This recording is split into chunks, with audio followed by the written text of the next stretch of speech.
In 15 BCE, under the warm Italian sun, Germanicus Julius Caesar was born into the esteemed Julio-Claudian dynasty.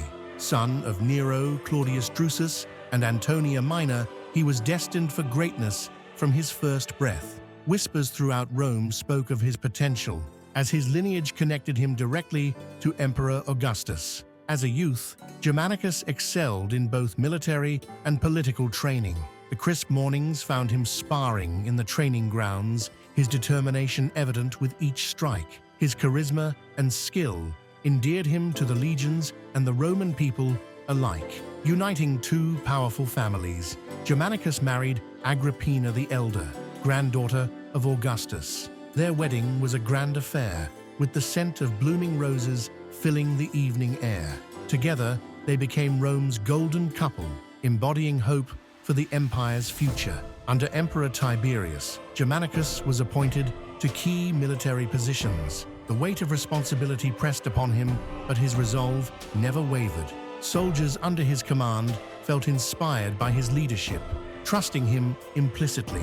In 14 CE, news of Augustus's death reached the legions on the Rhine, leading to unrest. The cold autumn winds carried murmurs of discontent as soldiers demanded better pay and conditions. Germanicus faced the dangerous task of quelling the mutiny without shedding Roman blood.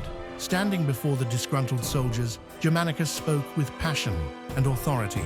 The tension was palpable, but his words resonated, calming the storm of rebellion. Moved by his sincerity, the men renewed their oaths of loyalty to Rome.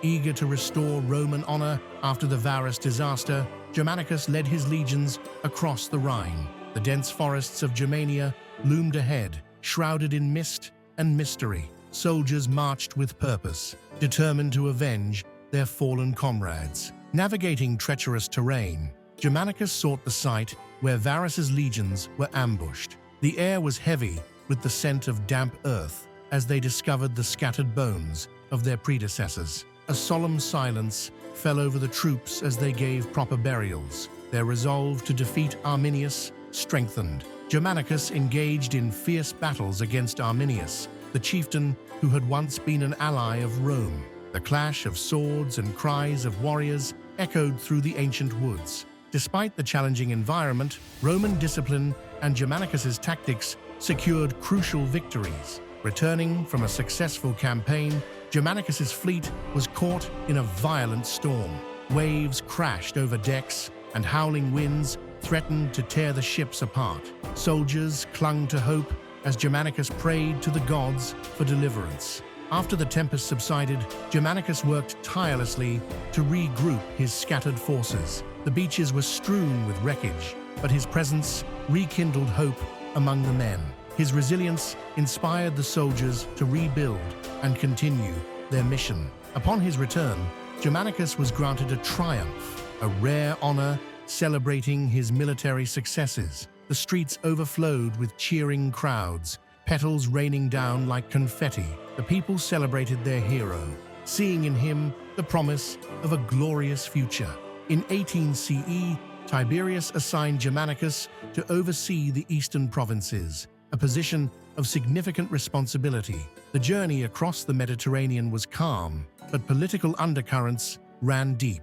Tasked with settling disputes and strengthening alliances, Germanicus embraced the challenge. In Syria, Germanicus clashed with governor Gnaeus Calpurnius Piso, who undermined his authority. The hot desert sun mirrored the heated tensions between them.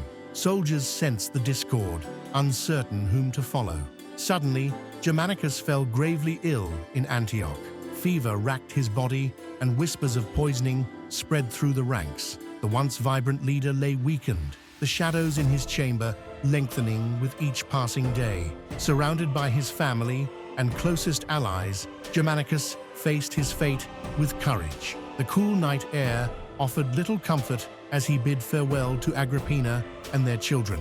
His last words urged them to seek justice and remain steadfast against their enemies. Germanicus's death in 19 CE sent shockwaves throughout the empire.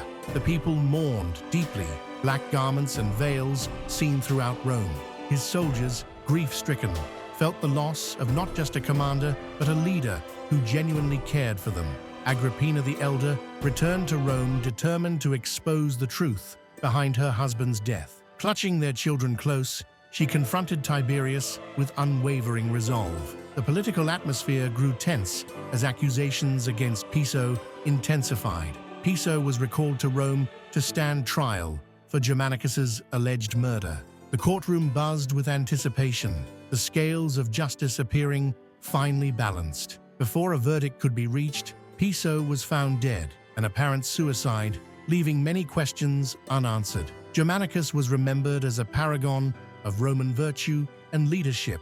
His military achievements and personal integrity set a standard for future generations. The empire mourned a fallen star whose light had been extinguished too soon. Our journey through time comes to an end for today. We embark on new adventures every week. If you relish the experience, please like and subscribe.